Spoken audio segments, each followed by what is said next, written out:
여러분 지금 마이 FM 91.3MHz 서대문 공동체 라디오 주민 서대문 듣고 계십니다. 벌써 1년 듣고 오셨고요. 저희가 4월 26일 다음 주 금요일에 후원주점을 합니다. 저희 후원주점은 위치가 어디죠? 저희 하이제 지하 1층 마을극장 가자동에서 하니까요. 많이 찾아주시면 감사하겠습니다. 1년이 됐습니다. 자, 감 이야기 할까요? 네. 감 이야기는 뭐 두 분 다 먼 곳에서 오신 분이어가지고 지역구 공약이랄지 이런 거 자체에 대해서 되게 많이 참 재미가 없었어요. 보면서 뭔가 되게 재미가 없고 뭐 이렇게 뭐 특별하게 뭐가 있는 게 아니라 그냥 뭐 이거는 어디 가서 다 볼 수 있는 그냥 그 정도의 그러니까 둘의 어떤 특색도 사실은 딱 하나 말고는 없었어요. 그 연세로 대중교통 경인지구를 하겠다 말겠다. 팔겠다 말겠다 이 정도 차이 말고 사실 그 외에 다른 차이가 뭐가 있었는지도 잘 모를 정도로 정말 특색도 없고 뭐 지역색도 없고 그냥 그리고 통일로 교통체계 개선하겠다. 그 정도. 음. 네. 그 정도 말고는 없어서 이게 뭐 참 네. 그랬던 선거였고 사실 그렇기 때문에 오히려 보면은 여기가 이렇게 막 자칫하면 흔들릴 수도 있었던 선거였다고 생각이 드는데 그냥 무사하게 그냥 김동완 후보가 이겼습니다. 그래서 여기는 뭐 논란을 걸고 굳이 하려고 했던 게 하나 있죠. 재산. 네.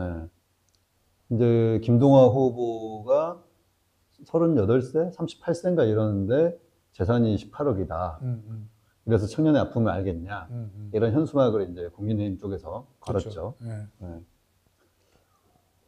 두 분 재산이 뭐 비슷한 것 같긴 하더라고요. 둘이 거의 비슷하더라고요. 또 두 분 재산이. 예, 예. 18억대로. 그래서 이제 거의 연세가 64대는 이용호 후보 입장에서는 내가 60편생을 고른 것과 30, 이제 40 좀 안 되는 이제 조 후보 간의 뭐 차이가 이 정도밖에 안 돼?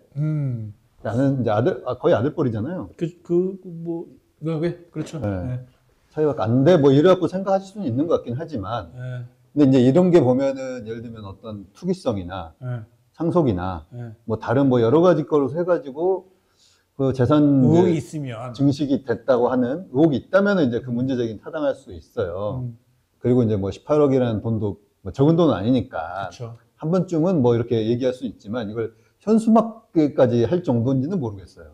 근데 그렇게 따지면 사실은 평균 재산이랄지라 놓고 볼 때 국민이 훨씬 많은 곳이 많기 때문에 아니 그러기도 하고 이제 여기서 간과할 수 없는 게 사실 이제 그 김동완 후보의 직업이잖아요. 변호사니까. 네. 네. 또 제가 알기로는 배우자도 변호사라고 그게 잘 모르겠습니다. 뭐 그렇게 저는 들었던 것 같아요. 네.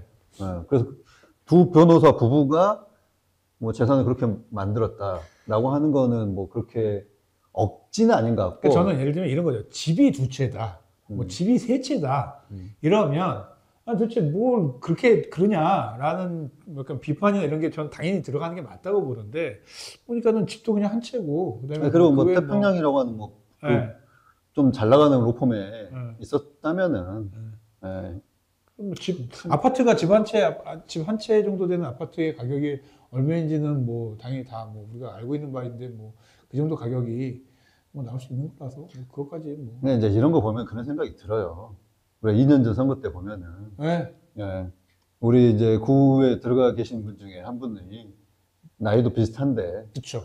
거기는 이제 재산이 한 30억 이상으로 뭐 신고됐던 것 같은데 어떻게 봐도 이 돈을 자기가 모았을 것 같지는 않은. 그러니까 여기는 변호사, 태평양 변호사랑 뭐라도 있으니까 이렇게 해서 활동해서 모았겠다는 이거는 내가 볼 때는 그래서 이렇게 설명이 되거나 약간 이런데 그분은 어떻게 해도 자기가 스스로 이 돈을 모았을 거라고 하는 것에 설명이 불가능했었던. 근데 이제 뭐 갑의 그게 아니어서 그런지 모르겠지만 그렇게까지 할 건 좀 아니었지 않나. 지금이라도 2년 후에 이제 선거를 만약 하게 때는 좀 검증을 해야죠 우리가. 그건 검증을 해야 되는 게 맞다는 생각이 들고 재산 이렇게 딱 해서 띡 하니까는 또 주민분들이 잘 모르더라고. 그래서 이건 좀 꼼꼼히 따져볼 필요가 있겠다는 생각도 들어요. 그러다 보니까 여러 가지 이게 있거든요. 뭐냐면 뭐 예전에 뭐 이렇게 지금 구청장이 민주당 구청장이나 지금 국민의힘 구청장이나 재산이 비슷비슷해요. 두 분이. 네네네. 집 몇 집을 이렇게 몇 채인가도 몇 비슷했어요. 채인가도 비슷비슷하거든요. 근데 이제 앞에 분은 약간 뭔가 왜 구청장이 몇 채의 집을 갖고 있냐라고 비판을 받았는데 지금 분은 또 그냥 별 얘기 없어요. 그런 거 보면 조금 더 많이 짚어줄 필요는 있겠구나 생각이 들긴 합니다. 이제 문제는 그거죠. 선거에서 포지티브한 선거를 지향할 거냐.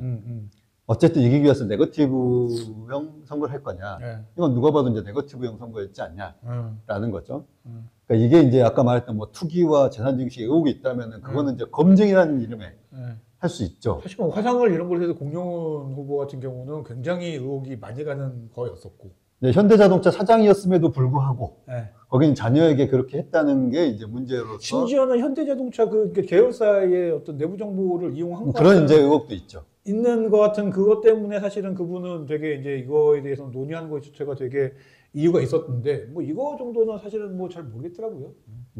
근데 워낙 할 게 없으니까 그런 것 같아요. 그때는. 그러니까 그 뭐 토론회 나와서도 막 김동완 후보가 저는 뭐 동의하지는 않습니다. 그렇게 김동완 후보가 그렇게 말한 거에 동의하지 않습니다만 뭐 재개발 이야기 막 했더니만 또 옆에서 막 영호 의원이 막 아니 재개발은 저기 구청장하고 서울시장하고 이런 사람들이 하는 거지 국회의원이 하는 게 아니라고 이렇게 뭐라고 하신 거야. 그렇게 하신 말씀이 틀린 말씀은 아니에요. 네, 그랬는데 그러니까 김동완 후보가 뭐냐면 아니 공약에 같은 공약이라고 이용호 의원하고 공보물에 그게 있지 않느냐. 같은 공약이라고 얘기하는 거 보면서 아 이게 지금 이 선거가 참 되게 애매한 선거구나. 또 서대문 의뢰 같은 당의 후보께서도 신속 추진을 이렇게 말씀하셨는데 되게 규정하기 어려운 선거구나 그래서 되게 좀 약간 혼란스러운 면이 있었어요. 이제 이렇게 보면은 이제 서대문으로 봤을 때 사선 의원한테 재선 의원이 국회의원이 할 게 아닙니다. 그쵸. 말한 거나 비슷한 거죠. 그쵸. 재개발, 재건축 그거는. 그쵸. 네.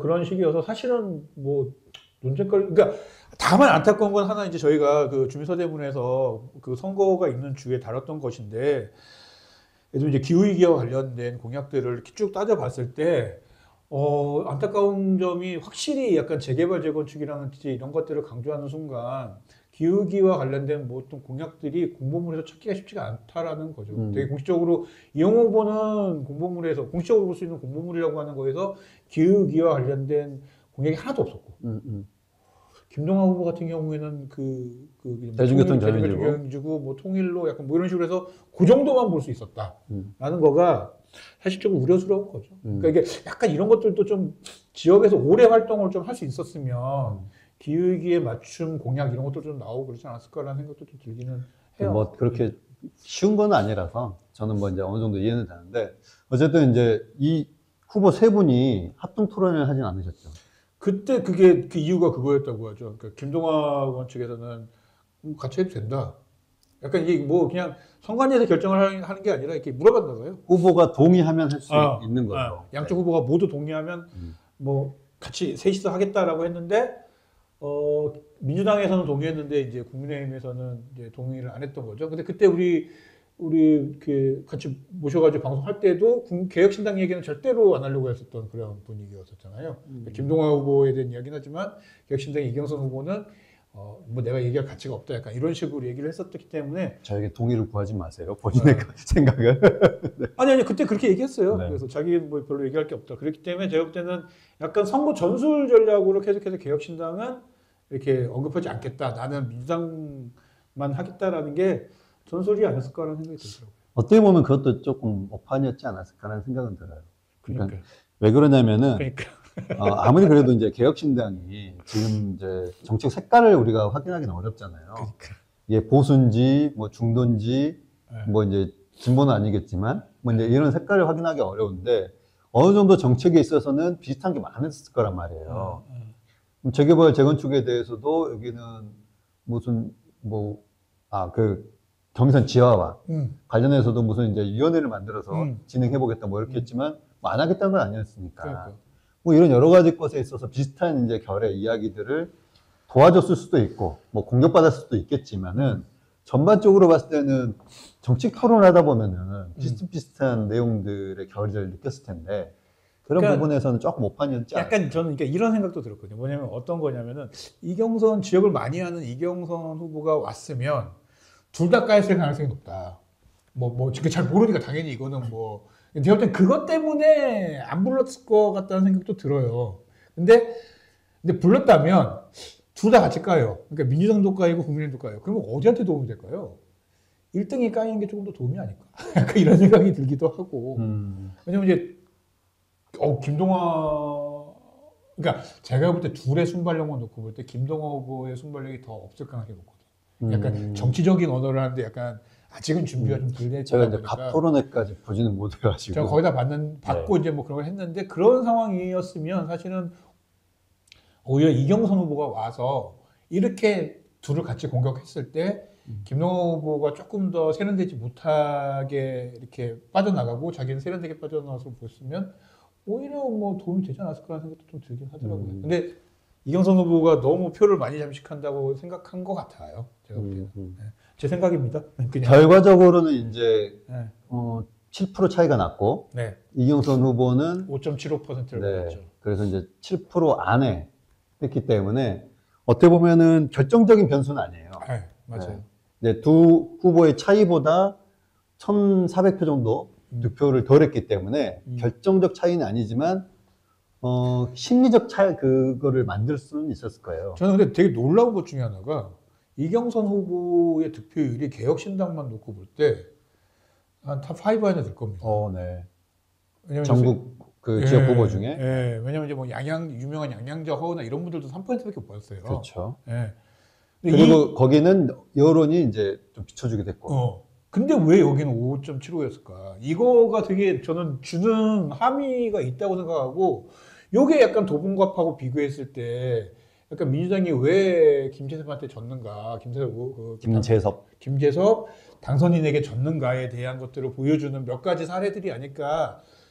저는 그런 생각이 좀 들거든요. 그러니까, 지역에서 오래 활동했다라는 것이 일정하게, 득표력으로서 작용하는구나. 라는 것. 그런 것을 좀 보여준 예가 아닌가.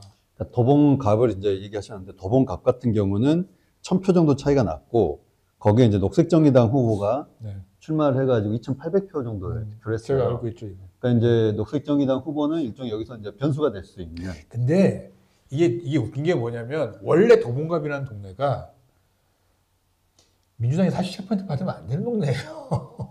아니, 그 말은 맞죠. 그 말은 맞는데, 어쨌든 선거 결과로 봤을 때는, 서대문 갑에서의 이제 제3당은 일종의 변수는 되지 못했다, 결과적으로. 물론 그렇죠, 결과적으로. 그리고 도봉갑에서는 변수는 됐다. 그치. 근데 라는 부분인 거죠. 전 다만 이제 그렇게 변수가 되게 했거나 되지 못했거나에 관계없이 이 정도의 득표력을 받을 수 있었던 거에 차이가 뭐였느냐. 그러니까 도봉갑도 변수가 됐었던 것 자체가 사실은 김재섭이라는 당선인이 뭐 이렇게 3대째 살고 뭐 선거운동을 굉장히 이제 4년 전부터 하고 뭐 이랬다 보니까는 오히려 이제 민주당이 더 받아야 할 표를 다 이렇게 가져가는. 또 하나 더 있어요. 그 이제 녹색정의당 후보도 거기서 오랫동안 활동했고 출마했던 분이기 때문에. 서너 번 했어요. 네. 그러니까 이분도 녹색정의당이 전국에서 받은. 그보다 많이 받았죠. 그보다 많이 받은. 이제 많이 뭐 받았죠.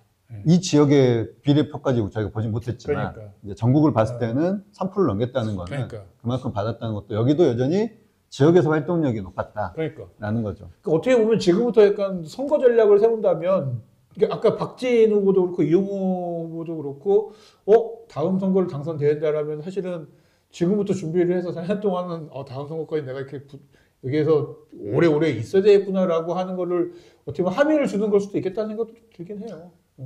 그리고 이용호 후보도 이제 어떻게 계속 가실지는 잘 모르겠어요. 들리는 소문에 의하면 인요한 의원이 올 수도 있지 않을까. 서대문에서 유일하게 당선되신 분은 지금 그분이기 때문에 돌고 돌아다시 인요한으로. 네. 근데 이제 그런 측면에서 서대문 갑은 조직위원장이 뭐 인요한 이제 당선자가 될 가능성이 높을 것 같은데, 그죠? 그럴 수 있죠. 그러면 자연스럽게 이용호 의원은 빠지는 거죠. 네, 뭐 이제 이렇게 될 수 있어 보입니다. 가능성이. 오히려 이제 거기는 대안이 있어요, 뭔가. 대체제도 있고. 근데 을은 없네요. 그래서 사람들끼리 이제 막 얘기하던 게, 그러면은 이게 되게 약간 모양새가 웃겨지지 않을까? 이렇게 얘기하는 것 중에 이성원 청장의 아들이 원래 인류한 위원장의, 그 수행을 하다가 이용호 원실로 갔잖아요. 네. 근데 이용호 의원실은 이제 임기가 끝나니까 의원실은 이제 해산되는 거 아니겠습니까? 중간에 그만뒀다고 그래요? 발표했던 것 같은데. 아, 그래요? 어쨌든 그러면 그러면 이번에는 인류한 의원실로 가는 건가? 뭐 약간 사람들이 이런 궁금증을 가지더라고요. 네. 그 좀 뭐 더 지켜봐야 될 부분인 것 같고, 뭐 네. 그렇게까지 무리를 할까 싶긴 한데, 네. 네. 어쨌든 지금 저는 이제 서대문 갑 같은 경우는 좀 이제 그 정책적 거리가 있었다고 봐요. 예를 들면은, 경의선 지하화를 정말 1등으로 할 수 있냐? 라고 하는 부분들. 그리고 우리가 저번에 한번 다뤘던 이게 지금 뭐 광명에서 오는 수해까지 가는 네. 그 노선과 차이가 있는데 어떤 식으로 할 거냐. 맞아. 뭐 여기에 대해서 정책적인 토론을 할 수 있었고 또 하나가 대중교통 전용지구에 대해서 어떻게 할 거냐. 그러니까. 어쨌든 민주당은 대중교통 전용지구를 유지하겠다.